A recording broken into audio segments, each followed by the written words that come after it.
Graça e paz, igreja. Boa noite a todos. Eu sou o pastor Rodrigo Noia. Para quem é do Brasil, sabe o quanto eu sofri bullying por causa desse sobrenome.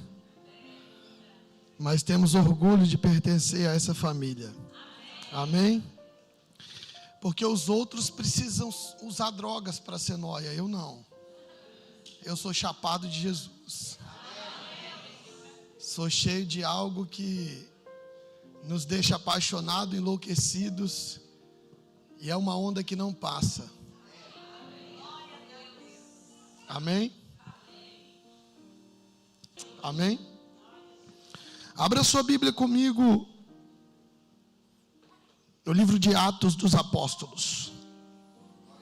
Capítulo de número 4. Verso de número 31 em diante. Eu quero compartilhar uma palavra que está no meu coração. E eu trago do Brasil uma palavra profética que eu vou liberar no meio disso aqui, para você entender em que estação a igreja do Senhor está entrando. A palavra do Senhor diz o seguinte, Atos capítulo 4, verso 31. E tendo eles orado, moveu-se o lugar em que estavam reunidos, e todos foram cheios do Espírito Santo, e anunciavam com ousadia a palavra de Deus. E era o coração e a alma da multidão dos que criam, e ninguém dizia que coisa alguma que possuía era sua própria, mas todas as coisas lhes eram comuns. E os apóstolos davam com grande poder testemunho da ressurreição do Senhor Jesus. E em todos eles havia abundante graça. Feche os seus olhos, eu quero orar. Espírito Santo, nosso amigo, nosso Pai, nosso Consolador, aquele que sonda os corações, aquele que testifica com o nosso espírito de que somos filhos de Deus. Toma nossos corações nesse lugar.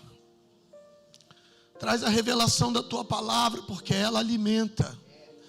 Ela mata a sede, ela mata a fome. Ela posiciona, põe de pé. Ela levanta o cansado. Dá ânimo a quem não tem mais vigor. Ela instrui, ela direciona, ela ensina, ela sonda, ela abre a mente, ela transforma a mente, ela quebra como uma marreta, esmiuça a penha, ela quebra os corações de pedra e transforma o nosso coração num coração de carne, capaz de se quebrantar diante de um Deus que é todo poderoso. Eu te peço, Senhor, venha nos ensinar.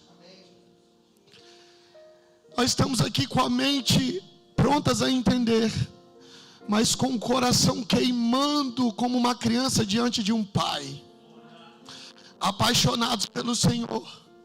Os nossos sentimentos são todos seus, e o nosso intelecto está aberto para que o Senhor nos ensine nessa noite. É o que nós te pedimos em nome de Jesus. Então a palavra do Senhor, ela diz que eles estavam reunidos no lugar e eles oravam. E enquanto eles oravam, a palavra do Senhor diz que aquele lugar se moveu. Eu quero trazer uma palavra do céu nessa noite para dizer para você que se você entrar nesse lugar de oração, com o coração quebrantado e com a mente disposta a buscar ao Senhor, o céu vai se manifestar na terra e todas as coisas da terra serão abaladas para que a vontade de Deus se cumpra na tua vida. O mesmo Deus que era ontem, ainda é hoje. Ele foi e é e o será eternamente. Porque eu quero dizer para você que eu creio num Deus e vim trazer a palavra de um Deus que Ele não existe, Ele é. As coisas passaram a existir por intermédio da sua palavra, mas Ele é. A palavra diz que de eternidade em eternidade Tu és Deus. E é sobre esse Deus que eu quero falar para a amada igreja nessa noite. Um Deus que é poderoso, um Deus que é zeloso, um Deus que é amor, um Deus que é cheio de glória, cheio de poder e majestade. Não é um Deus cansado, não é um Deus que se cansa como eu e você, não é um Deus que está preso ao tempo, mas é um Deus atemporal. A palavra do Senhor em Efésios capítulo 1 verso 3 vai dizer que bendito seja Deus e Pai de nosso Senhor Jesus Cristo, que nos abençoou com toda sorte de bênçãos espirituais nas regiões celestiais em Cristo Jesus.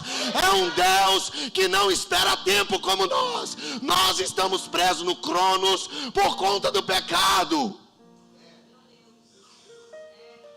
Mas antes, Deus descia toda a viração do dia para estar com a sua criação.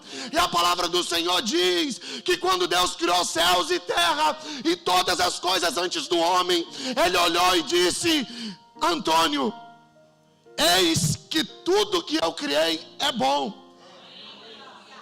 Mas a partir do sexto dia, pastor, quando ele cria o homem, ele olha para o que Paulo chama de coroa da criação e diz o seguinte: eis que tudo que eu criei, e eu vi que era muito bom. Então olha para o irmão que está do seu lado e diz assim: se olhe no espelho, fala para ele, se olhe no espelho e diga para você mesmo: você é muito bom. Aleluia. Olha para ele e fala assim: você enche os olhos de Deus. Você consegue enxergar isso? Que quando Deus olhou para Adão, depois de soprar o sopro de vida em suas narinas, Adão se coloca de pé e Deus, aquilo enche os olhos de Deus. Eu quero dizer para você que Deus te ama. Eu não sei o que você está passando, eu não sei como está a sua alma, eu não sei os atropelos da sua vida, eu não conheço você, não tenho bola de cristal. De vez em quando, por misericórdia, Deus me revela alguma coisa sobre a vida de pessoas, mas uma coisa Ele me revela na sua palavra: que Ele te ama. A Bíblia diz que Deus amou o mundo de tal maneira que deu o seu Filho unigênito, para que todo aquele que nele crê não pereça, mas tenha a vida eterna. Isso é amor. Tudo que de melhor Ele tinha no céu, Ele manda se manifestar na terra por amor. Isso é amor.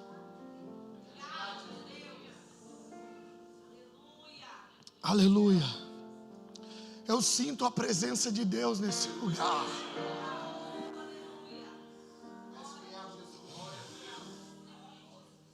Ai. Quando eu estou na casa de Deus, é como se eu ouvisse a voz do salmista: Senhor, eu amo o lugar onde manifesta a tua glória. Senhor, eu amo a tua casa. Sabe, pastor, eu tenho a impressão de que ninguém é mais apaixonado pela igreja do que eu.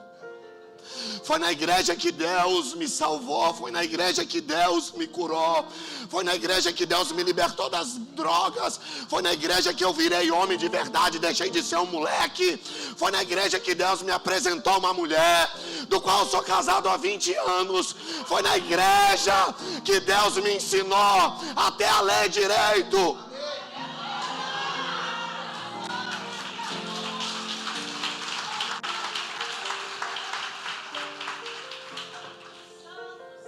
Eu amo o lugar da tua habitação. Eu amo o lugar onde manifesta a tua glória, irmãos. Quando nós estamos reunidos, a Bíblia diz que isso aqui é o ajuntamento dos santos. E você não é santo por aquilo que você faz, mas você é santo porque o sangue de Cristo te santificou. Você é santo porque você foi comprado por um alto preço, um sangue precioso derramado, que não havia pecado, não havia dolo. Ele teve que se assentar a uma mesa com seus discípulos e beber de um cálice que representava todo o pecado da humanidade, para pagar pelo pecado da humanidade. Paulo vai dizer que ele se fez pecado para pagar o preço que era nosso. Você precisa amar esse lugar. Você precisa amar a igreja que te acolhe. Você precisa amar os pastores, os líderes que cuidam de você. Sabe, uma coisa que o diabo gosta de fazer é jogar caraminhola na nossa cabeça. É falar que nós não somos queridos no ambiente onde nos reunimos. E eu quero desconstruir essa mentira de Satanás e seus demônios. Esse é o lugar onde o verdadeiro amor se manifesta. Porque até os meus 25 anos de idade eu fui enganado. Eu tive um amor de mentira, um amor de apaixonite, um amor de sentimentos mentirosos. Pessoas falavam que me amavam, mulheres até falavam que me amavam. Mas um dia eu encontrei o amor verdadeiro. Um Cristo que morreu na cruz, que não provava amor para mim quando me dava uma dose de bebida ou um trago na maconha. Não provava amor para mim quando me dava prazer, mas provou amor para mim quando ele, ajoelhado no Getsemane, suando sangue, pediu a Deus: Pai, se for possível, passa de mim esse cálice, mas todavia seja feita a tua vontade. Provou o amor dele para mim quando ele aguentou a humilhação que era minha, quando ele aguentou a chicotada que era minha, e quando ele aguentou os pregos que era meu, quando ele aguentou a coroa que era minha, quando ele foi esticado na cruz que era minha, quando a lança que era para transpassar a minha vida transpassou a dele. Isso é amor. O resto é resto. Um Deus que a Bíblia diz que me amou quando eu era ainda inimigo dele. Quem escreve isso é Paulo. E eu não vou ficar aqui procurando referência para te provar. Eu sei muito bem da verdade que eu estou pregando, porque eu vivo essa verdade todos os dias. Sobre um Deus que me resgatou, que o salmo que diz: tirou-me do charco de lodo e pôs os meus pés sobre uma rocha. Eu vivo debaixo de uma liberdade que de fato me libertou. A palavra do Senhor em João capítulo 8, verso 32 diz: e conhecereis a verdade vos libertará. Verso 36: e se o Filho vos libertar, verdadeiramente sereis livres. E em Gálatas está escrito: foi para a liberdade que Cristo vos libertou. Permanecei, pois, livres. Deus te libertou. E até agora eu estou falando de coisas que Deus fez por nós. Mas nós entramos numa estação, irmãos, que nós estamos inchados de tanta coisa que Deus faz por nós. Nós estamos precisando fazer mais por Jesus. Nós estamos precisando olhar para trás, para os nossos pais na fé, para os primeiros servos de Deus, para os mártires. Nós precisamos olhar para os cristãos do primeiro século. Precisa valer a pena a vida daqueles que morreram dentro do Coliseu. Precisa valer a pena a vida dos apóstolos, que somente um morreu de morte natural. O resto tudo foi decapitado, enforcado, traspassado por espada. Precisa fazer valer. A minha vida tem que valer a pena. A minha vida tem que valer a pena por conta de João Batista. João Batista entregou a sua cabeça numa bandeja de prata para anunciar uma coisa: arrependei-vos, pois está próximo o reino de Deus.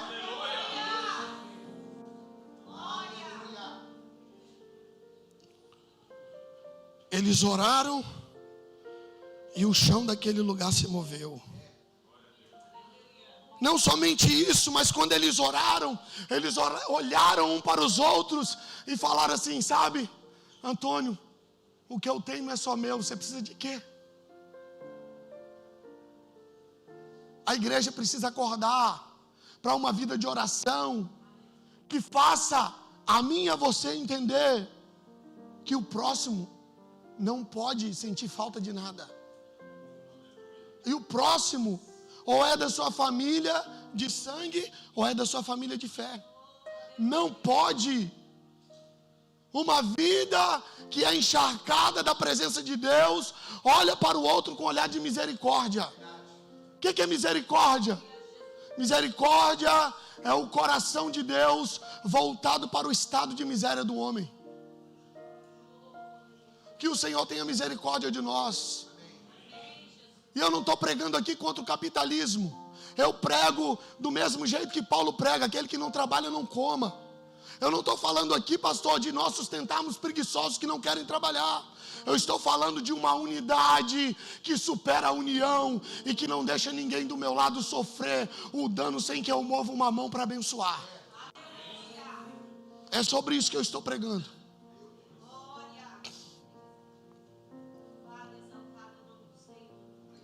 Uma vida de oração nos leva a experimentar a abundante graça do Senhor. Uma vida de oração libera sobre nós o poder da ressurreição. Os apóstolos davam testemunho da ressurreição de Cristo.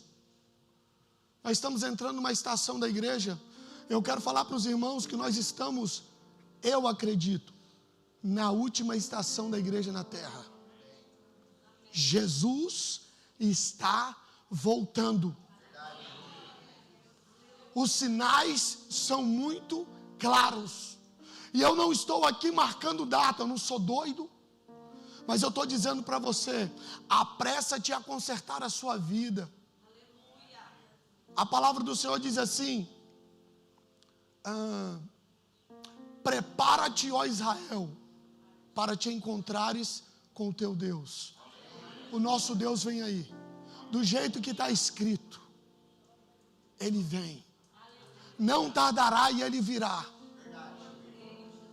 E eu não estou aqui para sondar a sua vida. Eu estou aqui para dizer para você: se arrependa do seu pecado. Eu estou aqui para dizer para você: se prepare para você subir no arrebatamento. Porque depois do arrebatamento vai ter sofrimento. Vai ter salvação? Vai. Mas a Bíblia diz que é como que pelo fogo. Como que pelo fogo é como, pastor? Nega Jesus? Não. Morreu por Jesus, vai para o céu. Não espere passar por isso. Eu não estou aqui para te botar medo, eu estou aqui como uma voz que clama no deserto, preparando um caminho da volta do Senhor.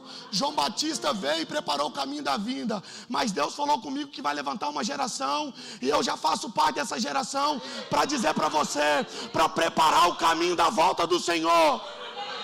Eu quero profetizar sobre a sua vida um poder do céu, uma unção do Espírito que vai te levantar para você se alistar e ser alistado no exército da última hora, para preparar um caminho da volta de Cristo.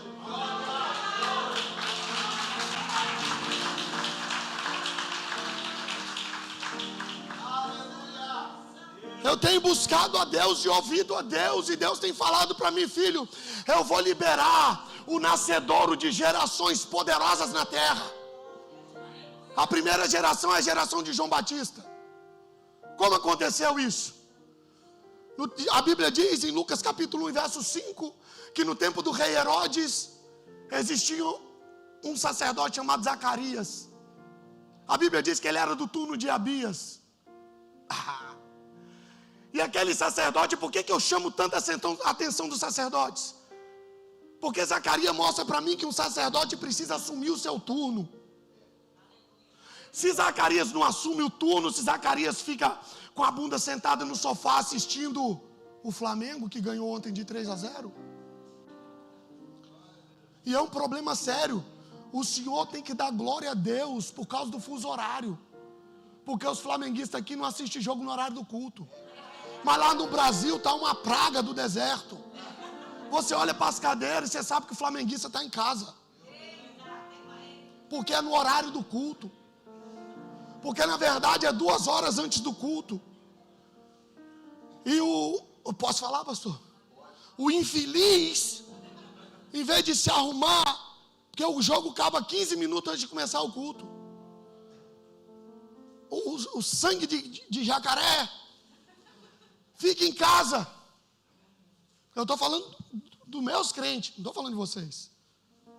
Mas se tiver alguém aqui que torce para time português, que falta culto por causa de jogo. Em nome de Jesus, a sua televisão vai queimar se você faltar. Vai. Porque não dá para trocar isso aqui por nada que está na televisão.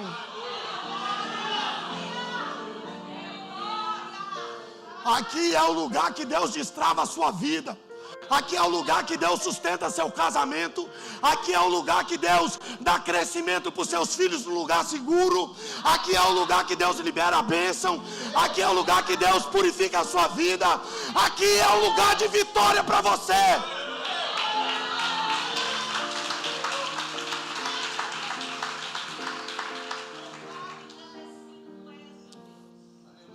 A igreja não é a noiva de Cristo. Eu sou o defensor da noiva de Cristo. Não mexe com ela não que eu fico brabo. Já briguei com muito irmão por causa de ser relapso. Não seja relapso. A palavra do Senhor diz: ai daquele que faz a obra do Senhor relaxadamente. Ai daquele. Você pode ser relaxado em outros lugares, mas na verdade, se você for cheio de Deus, você vai ser uma referência onde você estiver. Porque o Espírito Santo joga por terra a preguiça. O Espírito Santo joga por terra, a fofoca. Então no seu ambiente de trabalho você não vai ser o fofoqueiro. No seu ambiente de trabalho você não vai ser o ranzinza. Você vai ser aquele que abraça todo mundo, que beija, que recebe. Que se o irmão, se o colega de trabalho do lado deixa alguma coisa por fazer, você não se queixa, você vai lá e faz. Sabe por quê? Porque quando dois dos discípulos de Jesus estavam brigando por uma posição, um queria sentar do lado direito ou do lado esquerdo, ele falou: peraí, daqui a pouco eu vou ensinar vocês. Jesus veste a roupa do servo mais humilde da sua época, pega uma toalha, uma bacia e lava os pés dos seus discípulos.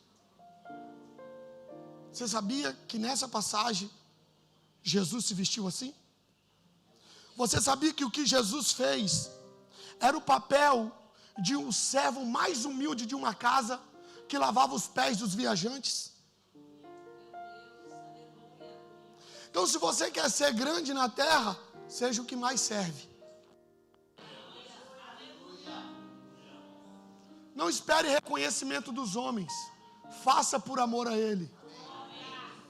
Porque funciona assim: eu venho fazendo, eu venho varrendo a igreja, eu venho acertando as cadeiras, eu venho lavando o banheiro, e é Deus que derrama o óleo.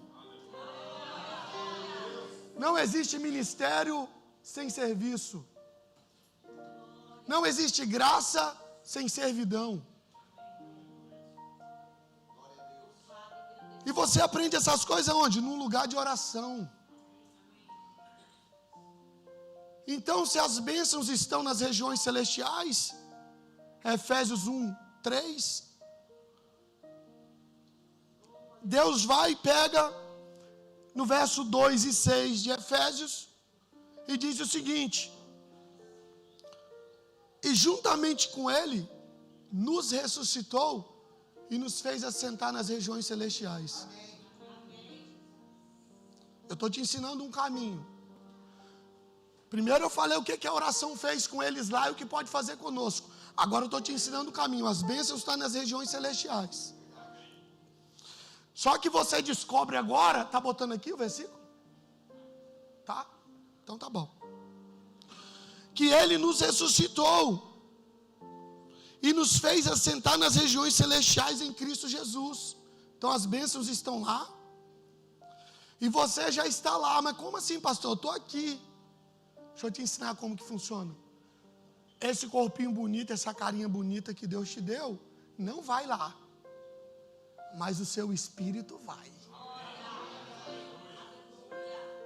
Quando eu boto o meu joelho no chão, me humilho diante de Deus e clamo a Deus com fé, com o coração queimando e com entendimento daquilo que eu estou fazendo, eu posso ir nas regiões celestiais e trazer à existência aquilo que ainda não existe aqui na terra.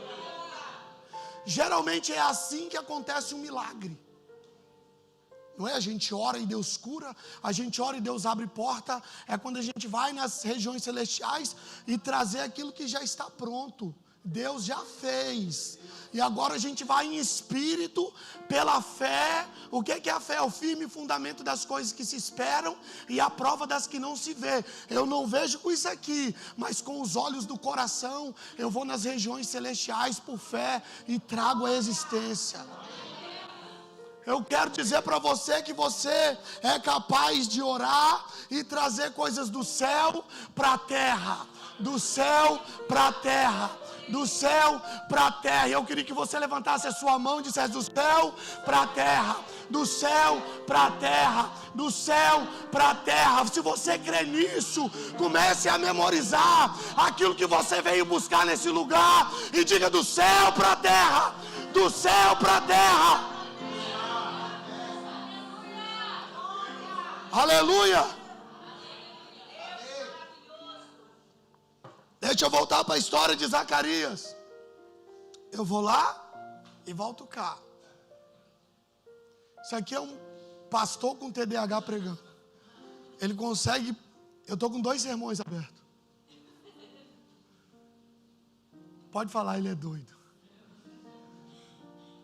Mas é assim que dá certo. É assim que a gente confunde o inimigo. Eu voltando em Zacarias, Zacarias está no turno. Ó, sacerdote, está me escutando aí? Tem sacerdote aí? Mulher que está do lado, a esposa que está do lado, dá uma cotovelada nela e fala: levanta a mão. Tem sacerdote aí? Isso. Zacarias estava assumiu o turno dele. As esposas que estão aí, me ajudam a pregar, fala assim: assuma o seu turno. Fala com o seu marido: assuma o seu turno. Amém? Quando ele está lá, assumiu o turno dele, quem aparece para conversar com ele? Um anjo. No lugar da devoção, no lugar da oração, no lugar de entregar para Deus aquilo que é de Deus, o anjo se manifesta. Eu quero pregar para você, homem, porque as mulheres já são ativadas nisso. E eu estou aqui para dizer, pastor, os homens dessa casa, depois da pregação de ontem, nunca mais vão deixar as mulheres orar mais, ler mais Bíblia e jejuar mais do que eles. Amém?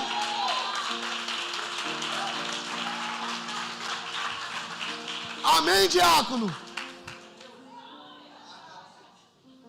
Porque se a sua mulher ora mais que você, jejua mais que você, lê mais a Bíblia que você está fora do seu posto, irmão. Eu falei aqui ontem que o Senhor tem responsabilidade pela igreja, mas cada marido aqui tem responsabilidade pela sua casa. O Senhor vai se responder pelo rebanho da igreja, mas eles vão responder pelo rebanho que Deus deu para eles dentro da casa. A quem muito é dado, muito será cobrado. E o muito que Deus te deu, princesas do Senhor, faz assim para mim: esse é o muito que Deus te deu, varão. Você tem responsabilidade com ela. E tem parte do muito que está lá no Kids agora. Você tem responsabilidade. Hoje eu preguei de manhã e falei do meu filhinho, que eu conto muita história para ele. Uma mente aceleradíssima, 5 anos. E ele gosta muito de história bíblica. E eu conto as histórias para ele, vou contando, vou enchendo o HD dele de informação boa. E aí eu viajei. E ele falou com a mãe dele: papai não está aqui, né? Mãe, conta história bíblica para mim. Aí a mãe dele perguntou: por que você quer tanto história bíblica? Pai, mamãe, eu quero muitas histórias bíblicas. Por quê? Porque quanto mais história bíblica eu conhecer, mais evangélico eu me torno. A nova geração vem forte, tá? Um sacerdote como Zacarias, ele semeia hoje para a próxima geração. Então o anjo chegou para Zacarias e falou: Zacarias, sua mulher vai ter filho, e o nome dele vai ser João. E aí começou a falar das qualidades do cara. Zacarias riu, porque já era um velho e sua mulher estéril. Mas eu quero trazer uma palavra sobre você, sacerdote. Levanta sua mão como quem recebe. Se você for para o lugar da adoração, se você for para o lugar da oração, Deus vai tirar a esterilidade da sua casa. Isabel era estéril e gerou algo do céu na terra. Ela gerou mais do que um homem, ela gerou uma voz que preparou um povo bem disposto para receber Jesus Cristo. Se você voltar para o lugar da oração, a sua casa vai se tornar um luzeiro no meio da escuridão, e as pessoas que estão perdidas vão procurar vocês, um casal de Deus, uma família de Deus, para receber Jesus Cristo. É sobre isso que o céu tem falado comigo. Eu olho para a Bíblia e Deus me mostra coisas sobre o que vão acontecer. Deus está preparando a terra para a volta de Jesus. E a volta de Jesus vai passar pelo ascender dos sacerdotes. Eu não sei se vai ser na nossa geração, pastor, esse avivamento. Mas uma coisa eu sei, que os meus filhos estarão preparados para ele. Eu tenho falado para os meus filhos, até onde eu for, vai ser uma plataforma para vocês alçarem voo. E estou preparando. Eu tenho de 14 anos. Quem já foi adolescente aqui, todos nós, sabe que é difícil, né? Mas esses dias eu peguei tão pesado com ele. Depois eu cheguei para ele, passou a raiva dele. Falei, sabe por que papai pega tão pesado com você? Porque papai está trabalhando com você para você me substituir no futuro. Eu não posso preparar qualquer um. Eu fui pego aos 25 anos, tive a minha alma muito contaminada, demorei muito tempo para descontaminar. Eu estou guardando a sua alma, para que Deus te pegue rápido, para que Deus te use rápido, para que você não conheça o caminho do mundo, para que o Espírito Santo tenha você limpinho, pronto para destilar amor na terra.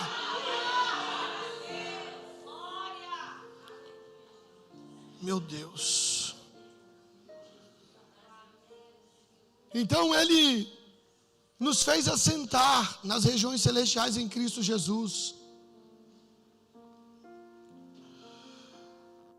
E nós podemos seguir em frente e dizer o seguinte: a igreja é a única instituição na terra com autoridade para se apresentar diante dos principados e potestades e operar segundo a multiforme sabedoria de Deus. Isso está em Efésios capítulo 3, verso 10. Diz o seguinte, ainda sobre regiões celestiais. E isso para que agora, pela igreja, a multiforme sabedoria de Deus se torne conhecida dos principados e potestades nas regiões celestiais, segundo o eterno propósito que Deus estabeleceu em Cristo Jesus, nosso Senhor. Em Cristo temos a ousadia e acesso a Deus com confiança mediante a fé nele. Então as bênçãos estão nas regiões celestiais. Nós estamos assentados nas regiões celestiais, e a Bíblia diz que nós, como igreja, precisamos nos apresentar aos principados e potestades, aos espíritos dominadores, como igreja, apresentar a multiforme sabedoria de Deus. Em quê? Nos cultos de oração, nas orações em casa, reunindo e conectando a IBR daqui com as outras IBRs para a conquista de território. Isso é um papo para outro momento, mas nós temos lá, e uma hora nós vamos trazer aqui o apóstolo Ozeni, que é conhecedor de guerra espiritual, e eu cheguei nesse lugar, como estudei muito com ele, você olha para a cidade e tem ponto de porto que você vê 1, 2, 3, 4 pináculos de templo. E nós sabemos o que isso representa. É demarcação de território. E eu não quero me estender demais para não ofender ninguém aqui, mas vocês entendem exatamente do que eu estou falando. Essa terra foi muito influenciada pelo período da igreja caída. Me desculpe ser sincero, eu sou de base católica, eu sei de onde eu vim. Atrás de cada santo existe uma entidade. Então há um trabalho a ser feito nessa terra para liberar o céu dessa terra. Eu estou falando aqui, irmão, com muito temor e tremor, estou todo arrepiado, porque eu sei a guerra que é isso, mas eu sei o general de guerra que me alistou. Então eu não temerei mal algum, porque Ele está comigo. Ele é meu pastor,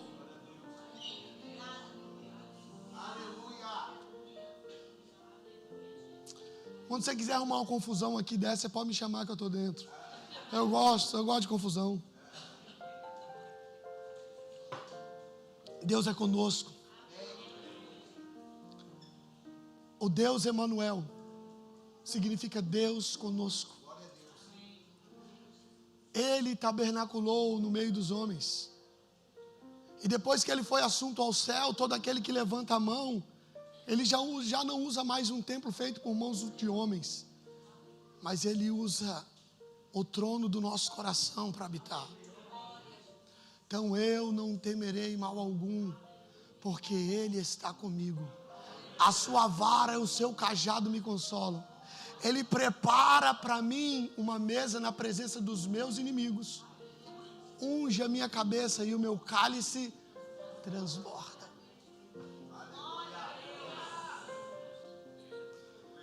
Certamente que viverei na presença do meu Deus por longos dias. Sabe o que significa longos dias? Eternamente.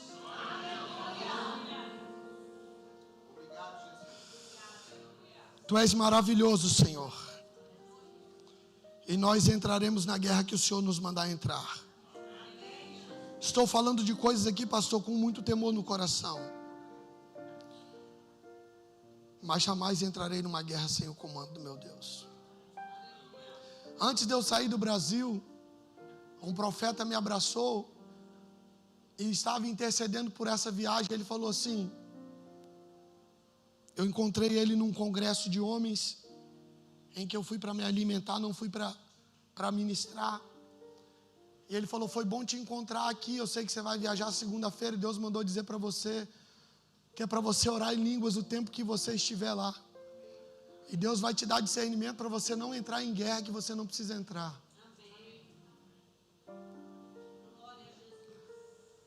Quando você for fazer algo muito importante, convoque alguns profetas, alguns intercessores para orar por você. Para que Deus traga discernimento.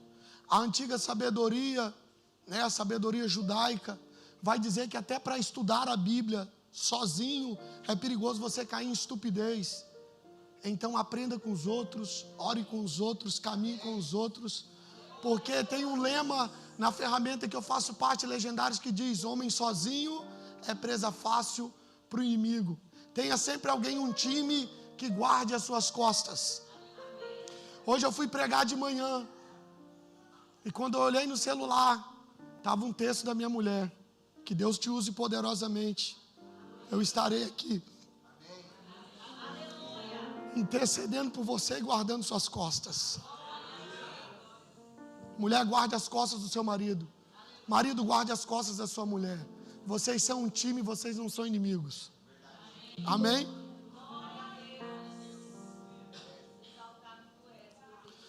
A palavra do Senhor ainda diz em Efésios capítulo 6 e verso 10: quanto mais, irmãos, sejam fortalecidos no Senhor e na força do seu poder. Vistam-se com toda a armadura de Deus para poderem ficar firmes contra as ciladas do diabo. Porque a nossa luta não é contra carne e sangue, mas contra os principados e potestades, contra os dominadores deste mundo tenebroso, contra as forças espirituais do mal nas regiões celestiais. Por isso, peguem toda a armadura de Deus, para que vocês possam resistir no dia mau. E depois de terem vencido tudo, permanecer inabaláveis. Portanto, fiquem firmes, cingidos com a verdade, e vestido a couraça da justiça.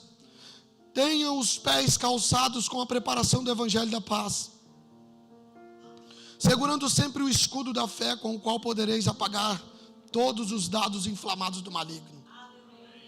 Usem também o capacete da salvação e a espada do Espírito, que é a palavra de Deus. Orem em todo o tempo no Espírito, com todo tipo de oração e súplica, e para isto vigiem com toda perseverança e súplica por todos os santos. Eu não sei por onde você passou, eu não sei quais foram os primeiros ensinamentos do Evangelho para você, mas se te pregaram um Evangelho doce, um Evangelho de princesa e príncipe, te enganaram. O Evangelho, na verdade, é viver um estado de paz dentro de um cenário de guerra. Porque o nosso Deus é o Deus que tem a paz que excede todo o entendimento. Também a Bíblia diz que Ele tem um amor que excede todo o entendimento. Mas o doutrinador da igreja, o que ensinou todos os dogmas para a igreja, o que dogmatizou a igreja, Paulo, o apóstolo, né, para mim uma sumidade nos seus escritos, ele diz o seguinte: tomai uma armadura, fortaleça-se no Senhor e na força do seu poder, se relacione com Deus à medida que Ele vire seu amigo. E eu saí todo bobo do culto hoje, porque no final Deus usou um pastor e o Espírito Santo estava me chamando de amigo. Eu falei, que legal, que massa, saí de lá chapado. Porque a busca do meu coração, irmãos, é ouvir a mesma coisa que Jesus ouviu. Esse é o meu filho, eu tenho prazer nele. E eu acho que se você fosse bem esperto, você começaria a orar isso: Senhor, me ensine a buscar a ser igual a Jesus, até ouvir da sua boca que o Senhor tem prazer na minha vida. Vai doer. Eu passo muitos apertos com Deus. Eu passo muitas pelejas para tratar a minha alma, para tratar o meu caráter. Eu tenho que passar por horas conversando com os meus pastores, com meus líderes. Eu sento na mesa de pastores. Você quer crescer, irmão? Senta numa mesa de pessoas maiores do que você. É assim que você cresce. Eu cheguei num lugar uma vez para fazer um curso de liderança, e Deus descortinou por que eu tinha voltado para a igreja de onde eu nasci, numa frase que dizia o seguinte: se você é o maior de uma mesa, você precisa trocar de mesa para você crescer. Então, quando você for o maior, não se ensoberbeça, entre numa mesa maior ainda. E eu não estou mandando ninguém aqui mudar de igreja. Estou falando que essa foi a minha experiência. Mas talvez você é o maior na sua empresa. Talvez você é o maior em várias coisas. Busque uma mesa maior para que haja crescimento na sua vida. E aprenda o seguinte: Paulo está ensinando a vestir uma armadura. E essa armadura, ela não é mística. A gente fala de cinto da verdade, tem versão que fala de cinto da verdade, mas nessa versão ele está falando, cinja-se com a verdade. Quando você busca se cingir com a verdade, a mentira tem que ir embora. Cristo diz o quê? Em sua palavra, em João 14:6, eu sou o caminho, a verdade e a vida. Então Paulo está dizendo para você, cinja-se de Cristo. Ele manda você botar o capacete da salvação.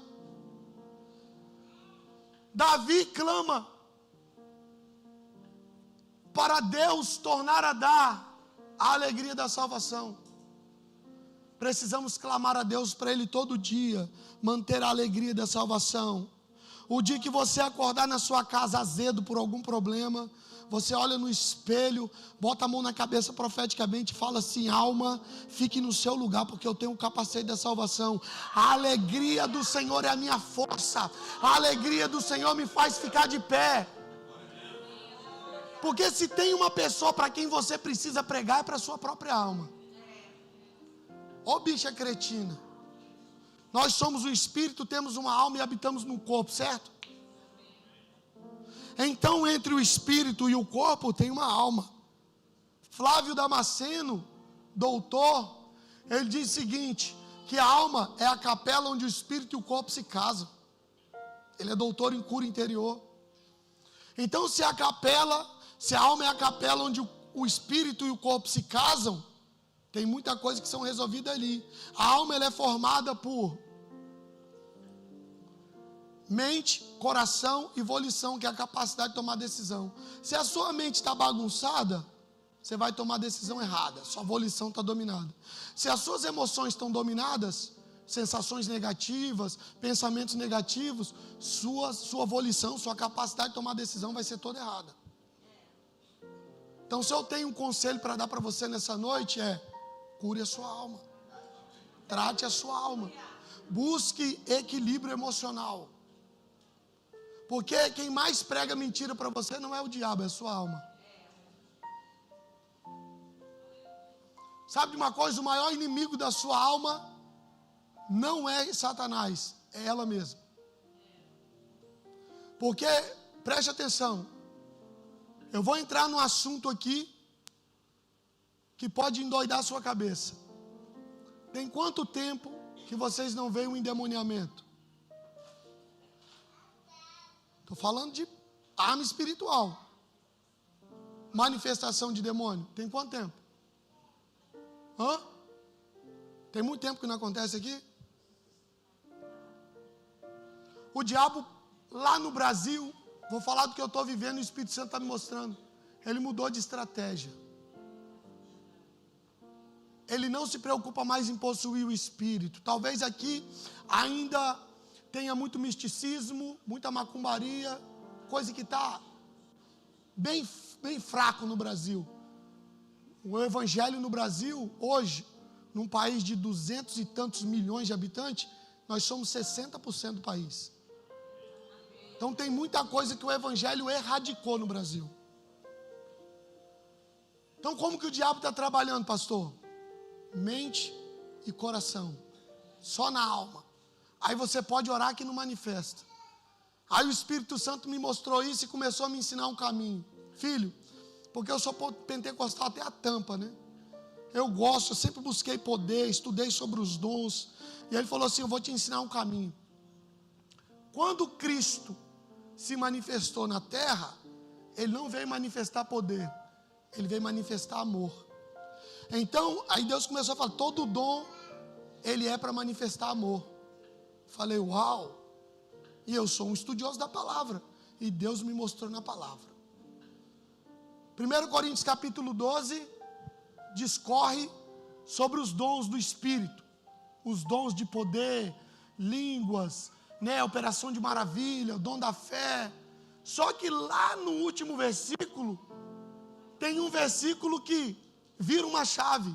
Ele diz assim, e eis que agora vos ensinarei um mais excelente caminho. Quando você vira a página, Paulo começa a discorrer sobre o amor. Ele fala assim, ainda que eu falasse, bota aí, 1 Coríntios 13, 1.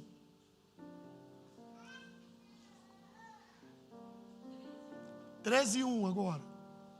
Ainda que eu falasse a língua dos homens e dos anjos e não tivesse amor, seria como um metal que soa ou como um sino que tine. Se não tiver amor, irmão, você pode pregar, você pode falar para sua esposa, para o seu marido, vai ser igual um prato, uma colher batendo num prato de ferro, ou um sino, não faz sentido. Bota o 2. Ainda que eu tivesse o dom de profecia e conhecesse todos os mistérios de toda a ciência, e ainda que tivesse toda a fé, de maneira tal que transportasse os montes e não tivesse amor, nada. Se eu não tiver amor, eu nada sou.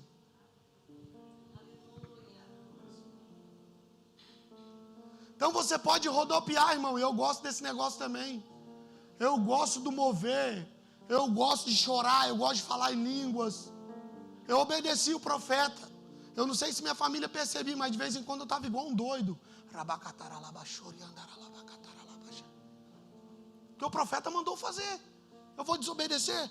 Se eu chego aqui despreparado, não entro em guerra, o que Deus me mandou entrar.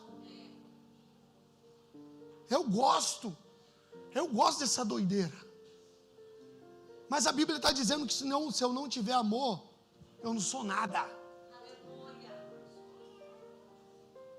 Porque quem me salvou foi o amor. Quem me transformou foi o amor. Quem está me transformando, porque é de glória em glória, é o amor. Como é que eu vou olhar para o próximo, quando a Bíblia diz aqui, em Efésios, que a minha luta não é contra carne e sangue, eu vou odiar o irmão? Como é que eu vou odiar aquilo que Deus ama? Que ousadia é essa da minha parte? Passar por cima de um mandamento, porque amar é mandamento, não é sentimento. Para os brasileiros que aqui estão, apaixonados latino-americanos, para de sentir, tem uma fé racional. Deus nos manda amar. Ame a Deus sobre todas as coisas, o teu próximo como a ti mesmo. Se você não consegue amar o próximo, é porque você não se ama. Ou porque o amor de Deus ainda não te pegou. Nós temos diferenças. Mas a minha luta não é contra o pastor. Na verdade, nós precisamos nos unir para fazer o reino avançar. Cada um de nós aqui temos essa responsabilidade de amar. Amar é uma responsabilidade. Se você pegar em Romanos capítulo 7, vai falar dos dons da graça. São os dons mais voltados para serviço. Depois que fala ali dos dons, tem um texto que me intriga, que fala assim: o amor não pode ser fingido. Então, até para você servir, irmão, até para você lavar o banheiro da igreja, tem que ser por amor. Não pode ser para aparecer para o pastor. Não pode ser porque você quer chegar em outro lugar. Tem que ser por amor. Porque o amor não pode ser fingido. A obra que eu pratico não pode ser fingida. A base dela tem que ser o amor. Quando eu vou para Efésios capítulo 4, que fala dos dons ministeriais, né, apóstolo, mestre, pastor, evangelista e profeta, tem um texto lá que diz assim: